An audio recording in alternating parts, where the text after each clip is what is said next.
सच्चिदानन्दरूपाय विश्वोत्पत्त्यादिहेतवे तापत्रयविनाशाय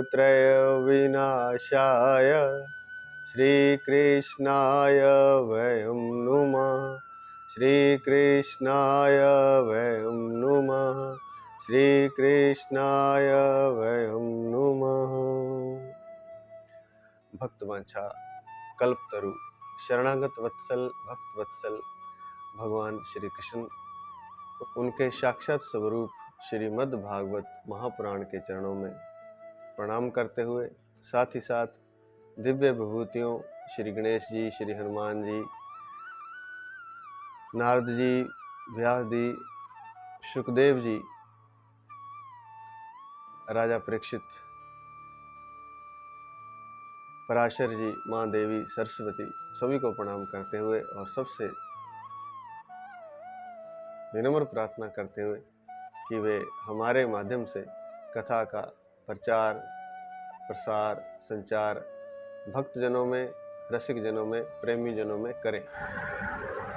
पिछले एपिसोड में हमने देखा कि अर्जुन भगवान श्री कृष्ण को याद कर रहे हैं और कह रहे हैं कि उन्होंने मुझे ठग लिया, अर्थात वे इस धरती पर अब नहीं रहे, वे वैकुंठ धाम चले गए। और उनको याद करते हुए उनके साथ वो कैसे चलते थे, टहलते थे आदि सब बातों का स्मरण कर रहे हैं। और यह भी स्मरण कर रहे हैं कि भगवान ने उनका रथ हाँका था युद्ध में, सारथी तक बनने को तैयार हो गए थे। और साथ ही याद कर रहे हैं कि भगवान श्री कृष्ण के कारण ही उन्होंने इंद्र को भी जीत लिया था। द्रौपदी स्वयंवर में सब राजाओं को एक तरह से हरा दिया था, क्योंकि मत्स्य भेदन सिर्फ अर्जुन ही कर पाए थे। तो यह सब याद करते हैं और साथ ही याद करते हैं कि भगवान श्री कृष्ण की शक्ति से ही हमने जरासंध को पराजित किया, और उनकी शक्ति से ही जिन दुष्टों ने हमारी पवित्र पत्नी, पतिव्रता पत्नी द्रौपदी के केशों को घसीटते हुए, द्रौपदी को घसीटते हुए केशों को स्पर्श किया था, उन दुष्ट हाथों ने उन सभी दुष्टों का हमने भगवान श्री कृष्ण की उपस्थिति के कारण हमने उनका संहार किया। यह सब याद कर रहे हैं। और इसी कड़ी में आगे याद करते हुए कहते हैं कि और भी जो भगवान श्री कृष्ण ने हमारे लिए किया उसको पुनः स्मरण कर रहे हैं। कब कब भगवान ने हमारी सहायता की, कब कब वे उपस्थित थे, मात्र वे हमारे साथ थे तो हमने बड़े बड़े युद्ध भी जीते, यहाँ तक इंद्र को भी जीता, आदि आदि। आगे कहते हैं कि वनवास के समय जब दुर्योधन ने षड्यंत्र किया और दुर्वासा ऋषि को हमारे यहाँ भेज दिया था 10,000 की शिष्य मंडली के साथ भोजन करने के लिए, तो हमें दुस्तर संकट में डाल दिया था, क्योंकि उस समय तो हमारे खाने लायक भी भोजन बड़ी मुश्किल से होता था। लेकिन भगवान श्री कृष्ण ने द्रौपदी के पात्र में लगी हुई, बची हुई भी नहीं, कहीं कोने में लगी हुई एक शाक की पत्ती का भोजन कर लिया था, ग्रहण कर लिया था, और उसी से दुर्वासा ऋषि और उनके 10,000 शिष्य तृप्त हो गए थे। उनकी तो बात क्या कहें, उन्हें तो ऐसा लगा बिना भोजन किए ही कि पूरी त्रिलोकी तृप्त हो गई है। तो उस समय भी दुर्वासा ऋषि के महाश्राप से, संकट से हमें बचा लिया था। यह कहानी विस्तार से इस प्रकार है। एक बार दुर्योधन ने अपनी सेवा से दुर्वासा ऋषि को अत्यंत प्रसन्न कर लिया। दुर्वासा ऋषि बड़े प्रसन्न हुए और उन्होंने दुर्योधन से वर मांगने को कहा, क्योंकि दुर्योधन की सेवा भाव से वे बड़े प्रसन्न हो गए थे। हालांकि दुर्योधन ने सेवा वह कुटिलता से ही की थी। जब वे प्रसन्न हो गए तो उन्होंने दुर्योधन को वर मांगने को कहा। तो उसने कहा कि महाराज, हमारे कुल में सबसे श्रेष्ठ युधिष्ठिर हैं, वे हमारे बड़े भाई भी हैं, इसलिए आप ऐसा कीजिए कि आप युधिष्ठिर का आतिथ्य स्वीकार कीजिए, उनके यहाँ अपनी 10,000 शिष्य मंडली के साथ जाइए और भोजन कीजिए। वे तृप्त हो जाएंगे, वे बड़े प्रसन्न होंगे और उन्हें आतिथ्य सत्कार का, एक ऋषि के आतिथ्य सत्कार का मौका मिलेगा। और साथ ही साथ दुर्योधन ने यह भी कह दिया कि आप जब द्रौपदी भोजन कर ले उसके पश्चात जाना, क्योंकि अगर वे भूखे हुए वे लोग और 10,000 शिष्यों का भोजन में आने में वे व्यस्त हो जाएंगे तो वे बेचारे भूखे रह जाएंगे। तो वे जब तृप्त हो जाएं भोजन के बाद तब आप जाना। लेकिन इसमें भी कुटिलता थी दुर्योधन की, क्योंकि महारानी द्रौपदी के पास भगवान सूर्य की दी हुई एक ऐसी बटलोई थी, एक ऐसा पात्र था कि जिसमें वो जो कुछ भी अन्न पकाते थे या बनाते थे वह सिद्ध हो जाता था। अर्थात जब तक द्रौपदी भोजन नहीं करती थी तब तक कितने भी लोग खा लें उस बटलोई का अन्न समाप्त नहीं होता था। इस प्रकार की 2 बटलोइयां थी उनके पास। तो दुर्योधन को इस बात का पता था। उन्होंने सोचा कि अगर ये पहले चले जाएंगे तो 10,000 क्या 10 लाख भी हो तो भी भोजन समाप्त नहीं होगा। तो द्रौपदी के भोजन करने के बाद जब ये जाएंगे तब वे आतिथ्य को, दुर्वासा ऋषि के आतिथ्य को पूरा नहीं कर पाएंगे, क्योंकि 10,000 लोगों का भोजन वे कहाँ से लाएंगे। तो दुर्वासा ऋषि तो अत्यंत क्रोधित हो जाएंगे और उन्हें श्राप दे देंगे। तो दुर्योधन ने सोचा कि मेरा काम ऐसे ही बन जाएगा। वे ऐसा तो चाहते थे, ऐसा ही तो वे चाहते थे कि दुर्वासा ऋषि उन्हें श्राप दे दे क्रुद्ध होकर के और उनका नाश ही हो जाए। लेकिन बार बार अर्जुन याद कर रहे हैं कि यहाँ भगवान श्री कृष्ण होते हैं, जहाँ उनकी उपस्थिति होती है, जहाँ उनका स्मरण होता है, जहाँ उनके चरणों में आर्त पुकार होती है, वहाँ ऐसा कोई संकट वहाँ ठहर नहीं सकता। तो द्रौपदी ने जब भोजन कर लिया, बर्तन साफ सफाई करके रख दिए, तब वे 10,000 शिष्य मंडली के साथ वहाँ पहुँचे और युधिष्ठिर से कहा कि हम नदी में स्नान करके आते हैं, हमारे लिए भोजन की व्यवस्था करो 10,000 शिष्यों की। अब युधिष्ठिर से कहा कि हमारे लिए भोजन की व्यवस्था करो, हम तब तक स्नान करके आते हैं नदी में और हमारा और हमारे 10,000 शिष्यों का आप सेवा कीजिए, हम आपके अतिथि हैं, हमारे आतिथ्य स्वीकार कीजिए और भोजन की व्यवस्था कीजिए। अब युधिष्ठिर तो चिंता में पड़ गए, भयंकर संकट आ गया, क्योंकि अगर ऐसा नहीं कर पाए तो बड़ा, सभी को पता था कि दुर्वासा ऋषि क्रुद्ध हो जाएंगे और शाप दे देंगे कोई ना कोई, कहीं नष्ट होने का ही शाप ना दे दे। तो सभी ने विचार किया कि क्या किया जाए। तो द्रौपदी ने कहा कि चिंता मत करो। उन्होंने आर्त होकर के भगवान श्री कृष्ण को पुकारा। जब भी दुखी हृदय से भगवान को पुकारा जाता है तो वे तुरंत उपस्थित हो जाते हैं। कलयुग में तो शायद उनकी उपस्थिति शारीरिक ना हो, लेकिन होती अवश्य है। जब भी आप भगवान को पुकारते हैं, और जिन्होंने भी पुकारा है उनको अवश्य दर्शन दिए हैं कलयुग में। और शुरू में तो ऐसा है कि भावपूर्ण ही उपस्थिति होती है, लेकिन धीरे धीरे जब भक्त का भाव प्रगाढ़ हो जाता है तो साक्षात भी दर्शन देते हैं। मीरा को दिए चैतन्य महाप्रभु, बहुत से भक्त हैं कलयुग में जिनको दर्शन हुए। लेकिन द्रौपदी के तो अंग संग ही रहते थे, ऐसा समझ लीजिए। तो जैसे ही द्रौपदी ने आर्त भाव से पुकारा तो भगवान द्वारका से अपना विलास भवन छोड़कर तुरंत भागकर, ऐसे मान लीजिए कि मन की गति से वहां पहुंचे और कहने लगे कि द्रौपदी कुछ खाने को लेकर आओ, मुझे बड़ी भूख लगी है। द्रौपदी ने कहा कि महाराज, खाने को तो इस समय कुछ भी नहीं है, क्योंकि सारा भोजन मैं पांडवों को खिला चुकी हूँ और स्वयं भी मैं भोजन कर चुकी हूँ, बर्तन भी मैंने मांज धोकर साफ करके रख दिए हैं। तो भगवान ने कहा कि कोई बात नहीं, जो बर्तन साफ किया है तूने, जो बटलोई, वह ला दे। तो द्रौपदी बटलोई ले आई। अब इसमें ऋषि मुनि एक और भी बात कहते हैं, बड़ी वह भी बड़ी विचार करने योग्य बात है कि कहते हैं कि उसमें एक शाक का पत्ता लगा था जो कि भगवान ने खा लिया। तो इसका तात्पर्य ये है कि द्रौपदी को अच्छी तरह से बर्तनों की सफाई करनी नहीं आती थी। क्या ऐसा था कि वे बर्तन अनमने ढंग से मांजे जाते थे जिसमें कि कुछ लगा रह जाता था? तो ऋषियों ने, संत महात्मा ने इसके बारे में बताया कि द्रौपदी इतनी सफाई पसंद थी कि उसमें बिल्कुल कहीं कुछ लगा हुआ नहीं था,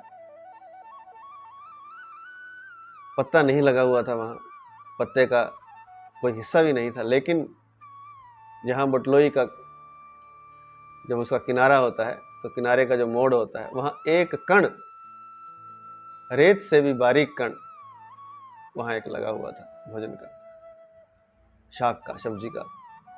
तो उस एक कण को भगवान ने पा लिया, भगवान ने आरोग लिया। और उस एक कण के पाते ही मुनिवर तो क्या, उनके शिष्य तो क्या, पूरी त्रिलोकी तृप्त हो गई, पूरी त्रिलोकी का पेट भर गया। क्योंकि भगवान तो सर्व अंतर्यामी है, सर्वात्मा है, सबके भीतर वही तो है। जब भगवान ही तृप्त हो गए तो सारे तृप्त तो अपने आप ही हो जाते हैं। इस तरह से वह शाक का एक कण मात्र, जो कि एक तरह से अदृश्य ही था, वह शायद देखने से, एक बार देखने से दिखाई भी ना दे, लेकिन भगवान ने उस कण को पा लिया और पूरी त्रिलोकी को तृप्त कर दिया। तो पूरी त्रिलोकी तृप्त हो गई, दुर्वासा ऋषि भी तृप्त हो गए, उनके 10,000 शिष्य भी तृप्त हो गए। उस समय नहाते हुए ही उन्होंने वहां से प्रयाण कर लिया, वहां से चले गए। क्योंकि उन्होंने सोचा कि अगर वहां जाएंगे और भोजन तैयार होगा तो कौन खाएंगे। इतना उनका पेट और मन भर गया कि भर गया कि वे वहां से चले गए, वापस आए ही नहीं। इस तरह से भगवान श्री कृष्ण ने कितनी बार पांडवों के संकट को उबारा। तो इस बात को याद करते हुए अर्जुन कहते हैं कि जब दुर्वासा ऋषि भोजन के लिए पधार गए थे तो भगवान ने एक कण मात्र खा करके ही हमारी लाज रख ली थी। कितने दयालु थे भगवान, कितनी हमारी सुनते थे और कितना हमें उनका सहारा था। उनके सहारे से ही तो हमने इतने बड़े बड़े कार्य कर दिए। सच है, मनुष्य के भीतर ऐसी कोई शक्ति, ऐसी कोई विद्या, ऐसा कोई बल नहीं होता, भगवान का ही होता है। और जो भगवान का आश्रय ले लेता है, जो जान जाता है कि भगवान का ही बल है मेरे भीतर, और उनको समर्पित करके जब कोई कुछ करता है तो भगवान स्वयं ही वहाँ उपस्थित हो जाते हैं और हर संकट से उबार लेते हैं। आज कल युग में भी उबार लेते हैं। तो यह जो कहानी है, कहानी नहीं है, ये वास्तविकता है, लेकिन भागवत में नहीं है। भागवत में प्रसंग दिया गया है। यह कथा भागवत पुराण में प्रसंग दिया गया है, जो कि महाभारत से लिया गया है, वेद व्यास जी द्वारा ही रचित है। अर्जुन युधिष्ठिर को कह रहे हैं कि महाराज, कौरवों की सेना भीष्म पितामह, द्रोणाचार्य जैसे महामत्स्यों से पूर्ण अपार समुद्र के समान दुस्तर थी। अर्थात जैसे कोई बड़ा विराट समुद्र हो जिसका और छोर ही ना हो, ऐसी तो कौरवों की सेना थी। और उस समुद्र में बड़े बड़े मत्स्य थे, भीष्म पितामह जैसे, द्रोणाचार्य जैसे बड़े बड़े मगरमच्छ थे। जैसे कोई समुद्र को पार करना चाहे, एक तो समुद्र इतना विस्तार हो जिसे पार पाना ही संभव ना हो, और फिर उसमें बड़ी बड़ी मछलियां हों, बड़े बड़े मच्छ हों, बड़े बड़े मगरमच्छ हों। तो ऐसा भीष्म पितामह और द्रोणाचार्य जैसे ऐसे अनेक योद्धा थे, कर्ण आदि, जिनकी पार पाना बड़ा मुश्किल था। उन महामत्स्य को पार करना बड़ा मुश्किल था। यहाँ व्यंग में किया गया है एक तरह से कि भीष्म पितामह और द्रोणाचार्य जैसे महामत्स्य, जैसे बड़ी बड़ी मछलियां हो समुद्र में, इस तरह से बड़े बड़े मत्स्य थे जिन्हें पार करना बड़ा मुश्किल था। लेकिन भगवान की कृपा से मैं अकेले ही रथ पर सवार होकर उस ना पार होने वाले समुद्र को पार कर गया। अर्थात कौरवों की सेना को नष्ट करना अत्यंत मुश्किल था, क्योंकि उसमें बड़े बड़े योद्धा महारथी थे जिनको तो कोई मार ही नहीं सकता था। सब वरदान प्राप्त थे, किसी को मृत्यु का वरदान प्राप्त था, किसी के पास ब्रह्मास्त्र था, किसी के पास कुछ था, जिनको हराना असंभव था। लेकिन भगवान की कृपा से, भगवान सारथी थे, तो अकेला ही मैं रथ पर बैठ करके आसानी से उस दुस्तर समुद्र को पार कर गया, जिसे पार करना असंभव था। और कहते हैं कि आपको याद होगा, युधिष्ठिर को कह रहे हैं अर्जुन कि आपको याद होगा जब राजा विराट का गोधन आदि छीनकर दुष्ट ले गए थे, राजा लोग ले गए थे, तब मैंने अकेले ही राजा विराट का गोधन वापस छीन लिया था, तथा साथ ही साथ उनके मणि में चमकते हुए मुकुट मैंने छीन लिए थे, यहाँ तक कि उनके अंगों के आभूषण भी छीन लिए थे। किसकी कृपा से? भगवान श्री कृष्ण की कृपा से। अर्जुन कहते हैं कि भाई जी, कौरवों की सेना बड़े बड़े योद्धाओं महारथियों के रथों से सुशोभित थी, जिनमें द्रोणाचार्य, भीष्म पितामह, कर्ण, शल्य आदि बड़े बड़े राजा और बड़े योद्धा थे, बड़े महारथी थे, क्षत्रिय थे, बड़े वीर क्षत्रिय थे। लेकिन भगवान श्री कृष्ण रथ के सारथी बने हुए थे, तो वह मेरे आगे आगे चलते थे और मेरे आगे आगे चलकर वह उनके सामने जाते थे। तो उन सभी महारथियों की आयु अपनी दृष्टि मात्र से छीन लिया करते थे। न केवल आयु, उनका बल, उनका उत्साह और उनकी शक्ति अपनी दृष्टि से ही छीन लिया करते थे। और करने वाले वे थे और नाम मेरा होता था। ऐसा लगता था कि अर्जुन ने युद्ध जीत लिया, अर्जुन ने क्षत्रियों को पराजित कर दिया। लेकिन वे अपनी दृष्टि मात्र से ही मेरे आगे आगे चल करके उन यूथपतियों की आयु, बल, उत्साह और शक्ति को छीन लिया करते थे। अर्जुन कहते हैं, भाई जी, महाराज युधिष्ठिर, कौरवों की सेना के महारथियों ने, जिनमें भीष्म, द्रोणाचार्य, कर्ण, सुशर्मा, भूरिश्रवा, शल्य, बाहलिक आदि बड़े बड़े योद्धा थे, और उन योद्धाओं ने मुझ पर कभी न चूकने वाले अस्त्र चलाए थे, जो कि अमोघ अस्त्र से, उनको वरदान था कि वे अस्त्र कभी चूकते नहीं थे, अमोघ अस्त्र चलाए, कभी न चूकने वाले। लेकिन जैसे हिरण्यकशिपु, दैत्य हिरण्यकशिपु के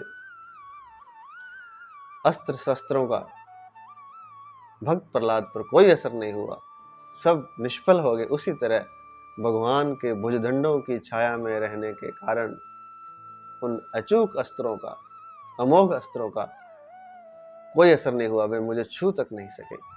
किस कारण से? भगवान श्री कृष्ण के भुजदंड के आश्रय में रहने के कारण, उनकी भुजाओं के छत्र छाया में रहने के कारण। बल्कि वे योद्धा भी बहुत बड़े थे, शक्तिशाली थे, वीर थे, वरदान प्राप्त योद्धा थे, तपस्या की हुई थी उनकी, वरदान प्राप्त थे उनको, और उनके अस्त्र शस्त्र भी बड़े अमोघ थे, ब्रह्मास्त्र तक थे उनके पास। लेकिन वे भी मेरा बाल बांका नहीं कर सके, क्योंकि भगवान के भुजदंडों के आश्रय में हम सब थे। अर्जुन कहते हैं, भाई जी, श्रेष्ठ पुरुष, संत पुरुष, महात्मा, विद्वान, जो संसार को समझ लेते हैं कि दुख ही दुख है, वे जिनके चरण कमलों का आश्रय लेते हैं, संसार से मुक्त होने के लिए, और अपने आप तक को दे डालते हैं, अपने आप को उनके चरण कमलों में समर्पित कर देते हैं। या ऐसा करना चाहिए भक्तों के लिए, जो भगवान श्री कृष्ण अपने आप को दे डालते हैं, अपने आप को, अपने आप तक को दे डालने वाले उन भगवान को मुझ जैसे दुर्बुद्धि ने सारथी तक बना डाला। इसके दो अर्थ हैं कि ऐसे भगवान जिनके लिए भक्त अपना सब कुछ उनके चरणों में न्यौछावर कर देते हैं, स्वयं का शरीर, तन, मन, धन सब कुछ उनके चरणों में निछावर कर देते हैं। ऐसे भगवान को मैंने, मुझ जैसे दुर्बुद्धि ने सारथी बना डाला। और दूसरा अर्थ यह है कि भक्तों के लिए भगवान अपने आप तक को भी दे डालते हैं, उनको मैंने सारथी बना डाला। और उनके प्रभाव के कारण ही जिस समय मेरे घोड़े थक गए थे और मैं रथ से उतरकर नीचे खड़ा था, उस समय बड़े बड़े महारथी शत्रु मुझ पर प्रहार कर सकते थे और मुझे पराजित कर सकते थे, लेकिन वे प्रहार नहीं कर सके, क्योंकि भगवान श्री कृष्ण ने उनकी बुद्धि हर ली थी, उनकी मति मारी गई थी। और महाराज भगवान श्री कृष्ण के उन्मुक्त मुस्कान और मधुर मुस्कान, माधव के उन्मुक्त और मधुर मुस्कान से युक्त विनोद भरे शब्द जब मुझसे बोलते थे, और जब मुझे वे मधुर मुस्कान युक्त विनोद भरे शब्दों से सखा, कुंती नंदन, कुरु नंदन, पार्थ, अर्जुन आदि कहकर पुकारते थे, वह कितना मधुर था, उसकी याद आने पर मेरे हृदय में उथल पुथल मच जाती है। अर्थात मुझे जब याद आती है उनके प्रेम की, उनकी मुस्कान की, उनके मधुर हास्य की, उन्मुक्त मुस्कान की, और वे उस विनोद भरी उन्मुक्त मुस्कान के साथ मधुरता से जब मुझे पुकारते थे, हे अर्जुन, हे सखा, हे पार्थ, हे कुरुनंदन, हे कुंती नंदन, हे गुड़ाकेश, तब मेरा हृदय उनके प्रति प्रेम से, आनंद से भर जाता था। और आज इन बातों को याद करके, उनके संबोधनों को याद करके, उनके प्रेम भरे, उन्मुक्त विनोद भरे, मधुर प्रेम संबोधनों को याद करके आज मेरे हृदय में उथल पुथल मच जाती है। उस याद को मैं सहन नहीं कर पाता हूँ। वह शब्द मेरे कानों में गूंजते हैं, और जब मैं देखता हूँ कि वे नहीं है मेरे सामने, तो मेरे हृदय में उथल पुथल मच जाती है। विरह से मैं व्याकुल हो जाता हूँ। शय्यास नाटन विकथन भोजनादिश वैक्या द्वयस्य ऋतवानिति विप्रलब्धा सख्युः सखेव पितृवत् नयस्य सर्वं सेहे महान महितया कुमतेर्घम में। अर्थात सोने, बैठने, टहलने और अपने संबंध में बड़ी बड़ी बातें करने तथा भोजन आदि के समय हम हमेशा साथ ही होते थे। किसी न किसी दिन मैं व्यंग्य से उनसे कहता था, भगवान श्री कृष्ण से, कि मित्र, तुम तो बड़े सत्यवादी हो। वे मेरे इन वचनों को मुस्कुराकर सुन लेते थे। उस समय वे महानुभव, महापुरुष भगवान श्री कृष्ण अपनी महानुभवता के कारण जैसे पिता पुत्र के और मित्र मित्र के अपराधों को सह लेता है, वैसे वे मेरे अपराधों को सह लिया करते थे। मैं उनसे व्यंग्य करता था, लेकिन वे मेरे अपराधों को सह लिया करते थे, मुझ दुर्बुद्धि के अपराधों को। मुझ में तो बुद्धि नहीं थी। सोहम नृपेंद्र रहितः पुरुषोत्तमेन सख्या प्रियेण सुहृदा हृदयन शून्य। अर्थात मैं उन अपने प्रिय मित्र से, जो मेरे प्रिय ही नहीं मेरे हृदय ही थे, उनसे मैं रहित हो गया हूँ, उनसे मैं बिछुड़ गया हूँ। अर्थात कहने का अर्थ यह है कि भगवान श्री कृष्ण अब नहीं रहे। वे भगवत धाम प्रयाण कर गए हैं, वे अपने वैकुंठ लोक चले गए हैं। और उनके जाने के बाद मैं उनकी पत्नियों को, 16,000 रानियों को द्वारिका से ला रहा था, लेकिन रास्ते में दुष्ट गोपों ने मुझे अबला की तरह पराजित कर दिया और मैं उनकी रक्षा नहीं कर सका। वही घोड़े हैं, वही रथ है, वही मैं रथी अर्जुन हूँ, जिनके सामने बड़े बड़े राजा लोग अपने सिर झुका दिया करते थे, लेकिन उनके बिना मैं सार शून्य हो गया हूँ। कोई सार ही नहीं रहा। श्री कृष्ण के बिना ये सब एक ही क्षण में सार शून्य हो गया है। जैसे भस्म में डाली हुई आहुति और उसर में बोया हुआ बीज और कपट से की हुई सेवा सार शून्य हो जाती है, उसी तरह उनके बिना मेरा रथ, मेरे बाण, मेरा गांडीव धनुष और मेरी शक्ति सब सार शून्य हो गई है। बड़ी अद्भुत बात यहाँ लिखी है। कोई सेवा करता है अगर, और उस सेवा में कपट है किसी भी तरह का, चाहे उसके धन को पाने का, चाहे किसी को दिखाने का, चाहे मन में कुछ और है, ऊपर से हम सेवा कर रहे हैं, तो यह कपटपूर्ण सेवा है, इसका कोई फल नहीं है। इसका फल वैसा ही है जैसे भस्म में आहुति डाली जाए। आहुति जली हुई अग्नि में डाली जाती है। राख में आहुति क्या करेगी? वह पहुंचेगी नहीं, वह जलेगी भी नहीं, और वह जहाँ पहुंचनी चाहिए, जिस अग्नि में जिस देवताओं को पहुंचनी चाहिए, वहाँ नहीं पहुंचेगी। और जहाँ उस में जिस भूमि में पत्थर है, या इस तरह की अनउपजाऊ भूमि है, वहाँ बीज डाले का क्या फायदा? बीज तो डाला है, लेकिन वो बीज वहाँ पैदा नहीं होगा। तो ये तीन चीज़ें निष्फल हो जाती हैं। कपटपूर्ण सेवा, उसर में बोया हुआ बीज और भस्म में डाली हुई आहुति। कहते हैं कि उसी तरह मेरे धनुष, मेरा बाण, मेरा गांडीव और मेरा रथ, मेरे घोड़े में अर्जुन, उसी तरह उनके बिना सार शून्य निष्फल हो गया हूँ। आगे अर्जुन एक विलक्षण बात कह रहे हैं। इस बात से पता चलता है कि जब भगवान की जो इच्छा होती है वही होता है। चाहे कितना भी बड़ा कुल हो, कितना बड़ा राज्य हो, द्वारका जैसी नगरी हो, अगर भगवान नहीं चाहते तो वह ना तो नगर बचेगा, ना वे योद्धा बचेंगे। भगवान की लीला से ही सब कुछ होता है, यह इस बात का प्रतीक है।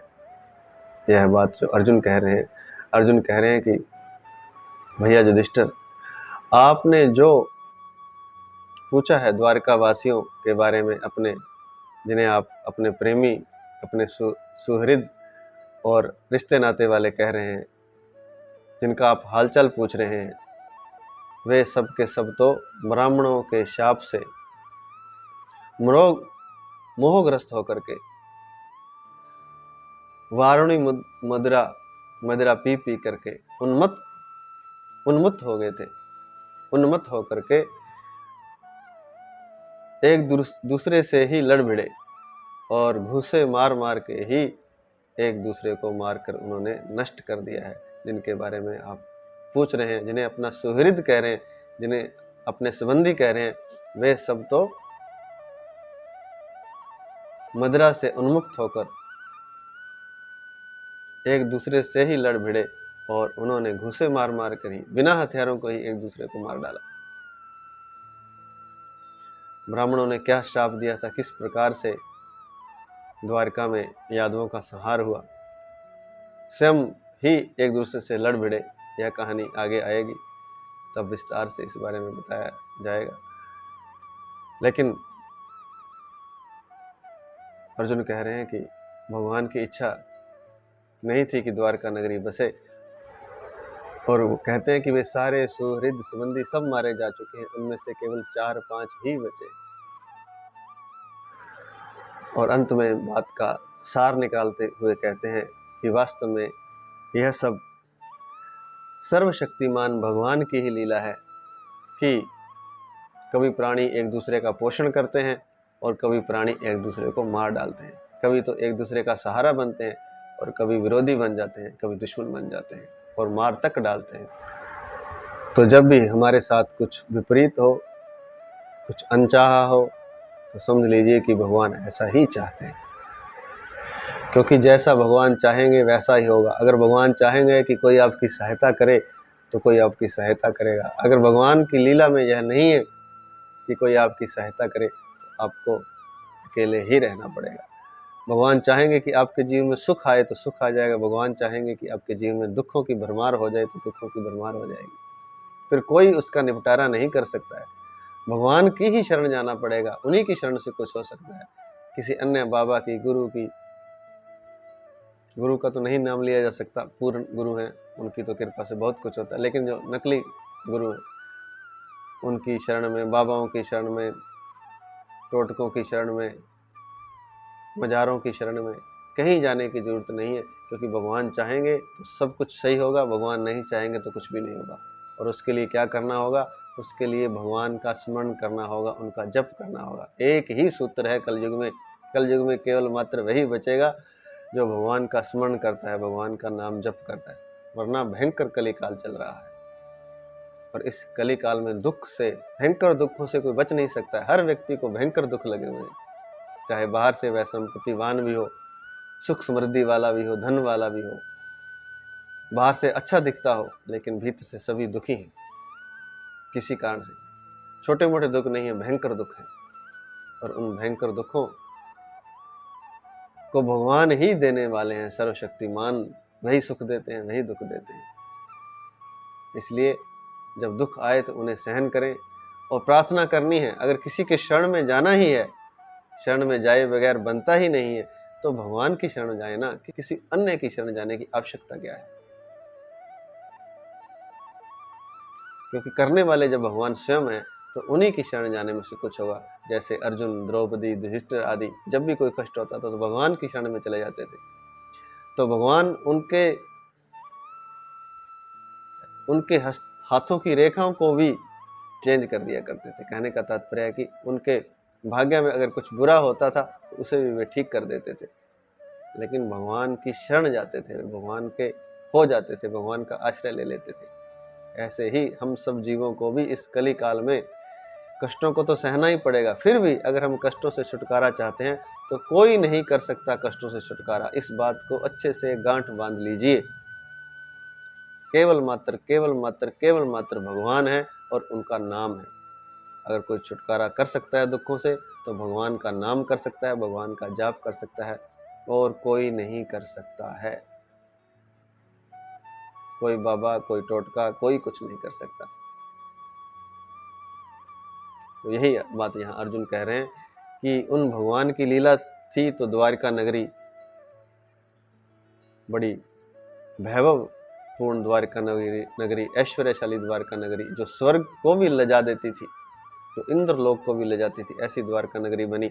और जब भगवान ने उसे नष्ट करना चाहा तो ब्राह्मणों से अपने ही पुत्रों को, अपने ही संबंधियों को श्राप दिलवा दिया, और उस श्राप के कारण उनकी बुद्धि मारी गई, वे मोहग्रस्त हो गए और मदिरा से उन्मुक्त हो गए, क्योंकि उनका नाश लिखा हुआ था, और अपने ही भाई बंधुओं से लड़ भिड़े और एक दूसरे को मारकर नष्ट कर दिए।